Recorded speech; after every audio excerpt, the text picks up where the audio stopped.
हरि ओम. योगदास जय गणेश जोशी यांनी प्रवचनांमधून सांगितलेले कथामृत क्रमांक 70. तपश्चर्येशिवाय फळ नाही. एक राजा होता. त्याला एकदा परमेश्वर पाहण्याची लहर आली. मग काय विचारता, राजाच तो. जो कोणी साधू, बैरागी, संन्यासी भेटेल त्याला तो प्रश्न विचारी, काय हो यतिराज, आपण परमेश्वर पाहिला आहे का? राजाच्या या अशा प्रश्नामुळे साधू, बैरागी, संन्यासी यांची फार पंचाईत होत असे.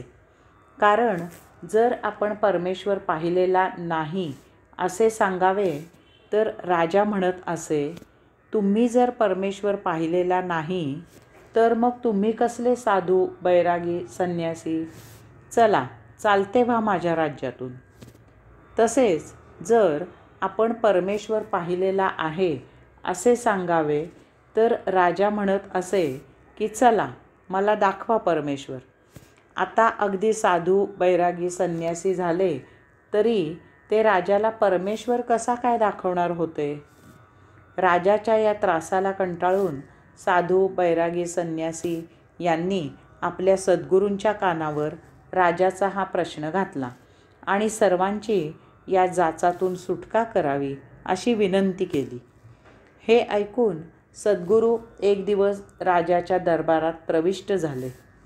सद्गुरू आलेले पाहून राजाने त्यांनाही तोच प्रश्न विचारला, काय हो यतिराज, आपण परमेश्वर पाहिला आहे का? तेव्हा सद्गुरू म्हणाले, हो, पाहिला आहे की. त्यावर राजा म्हणाला, चला, मला दाखवा परमेश्वर. त्यावर सद्गुरू म्हणाले, चला. असे म्हणून सद्गुरू चालू लागले. राजाही मोठ्या जिद्दीने त्यांच्या मागोमाग चालू लागला. त्यांना वाटेत एक सोनारदादा भेटले. सद्गुरूंनी सोनारदादांना विचारले, तुम्हाला हिरा कसा काय ओळखता येतो?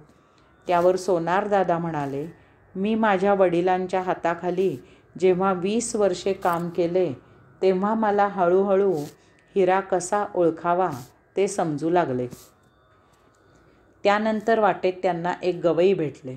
सद्गुरूंनी गवईबुवांना विचारले, तुम्हाला गाणे कसे काय येऊ लागले? गवईबुवा म्हणाले, मी माझ्या गुरूंकडे 25 वर्षे गाण्याचा रियाज केला, तेव्हा मला किंचित गाता येऊ लागले. मग सद्गुरू नगराच्या बाहेर आले आणि अरण्यात शिरले. ते झपाझप चालू लागले. राजा त्यांच्या मागे पळता पळता धापा टाकू लागला. दुपार झाली. सद्गुरू झपाझप चालतच होते. आता मात्र राजाच्याने एक पाऊलही टाकवेना. त्याचा जीव तहानेने कासावीस झाला.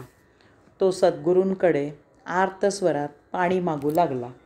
तेव्हा सद्गुरू राजाला म्हणाले, राजा, जेव्हा तुला अशीच परमेश्वराची तहान लागेल, जेव्हा तू परमेश्वराला भेटण्यासाठी असाच तळमळू लागशील आणि जेव्हा तू त्या सोनारदादासारखा, त्या गवयासारखा 20-25 वर्षे तपश्चर्या करशील, तेव्हा कदाचित परमेश्वर म्हणजे काय ते तू जाणशील. हरि ओम.